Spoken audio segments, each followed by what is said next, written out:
All right, here's a story about a good friend of mine in Shreveport named Jeremy Gibson. And he plays drums for the Lackadaisies. And he's played with Eric and I a few times. We've gotten in a lot of trouble with this guy. And this particular night, we used to do these every Monday night gigs in Shreveport. This place called The Boot. And they really messed up. The deal they gave us was they paid us $60 a piece and $1 Jameson shots and free Miller High Life. So for like $8, you can die, damn near. So we'd go, and like funny thing about Shreveport is like the bars, they don't start like picking up till like midnight. So we wouldn't start till midnight. We'd play till like 3 in the morning. And this particular night, The Boot is like catty corner from the Blind Tiger. That's the bar that's right there. And some poor guy, God bless his soul, got stabbed right before we started playing, and we felt real bad for him. But everybody that was at Blind Tiger came to The Boot, so it was like 50 more people there to watch us. And like, we were really upset that the guy got stabbed.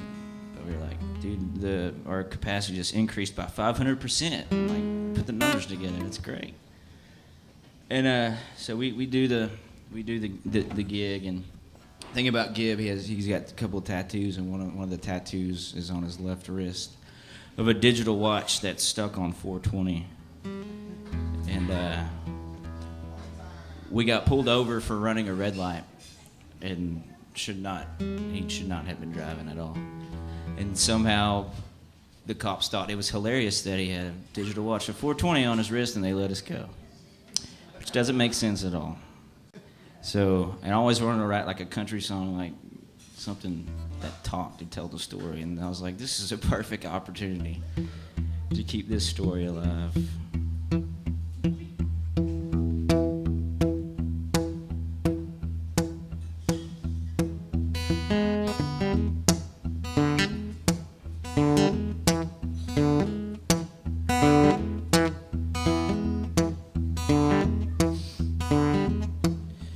Headed downtown for family night, for Jameson shots and Miller High Life.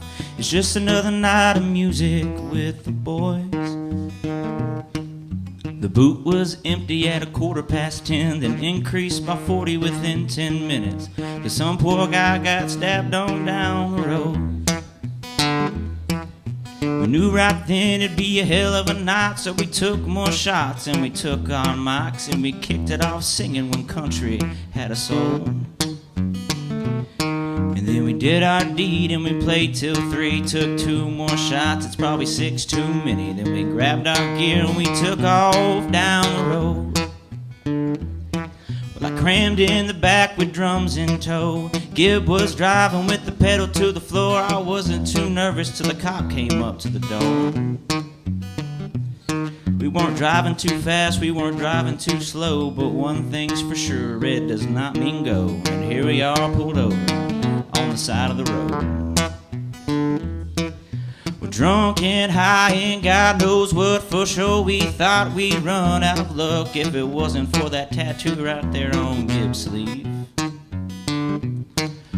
Right there on his wrist is a digital watch, and there's only one time, and that's all it's got. 420, it saved my life.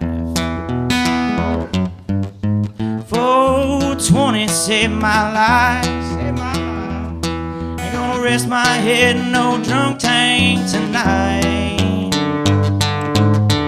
420 saved my life. We had to be the luckiest sons of bitches alive.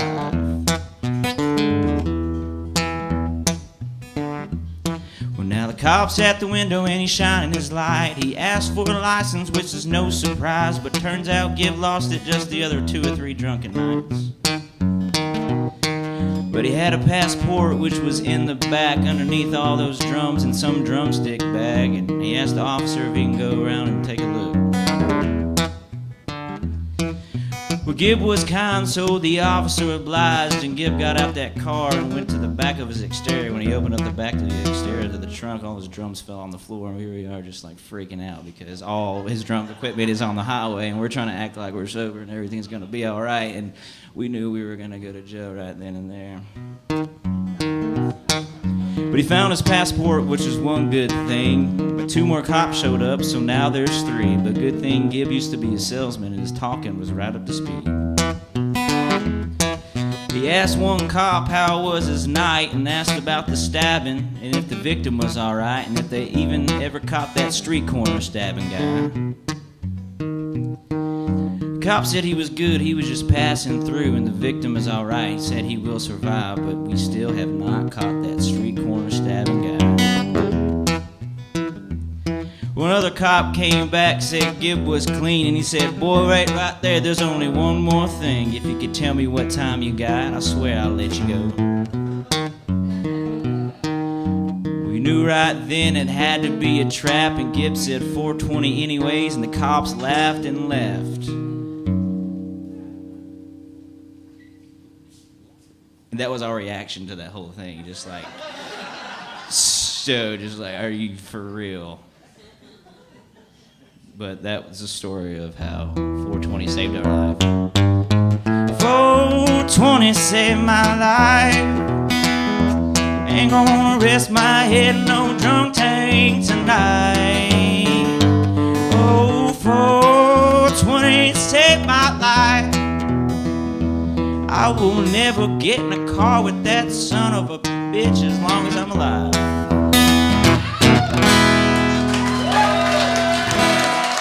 Thank you.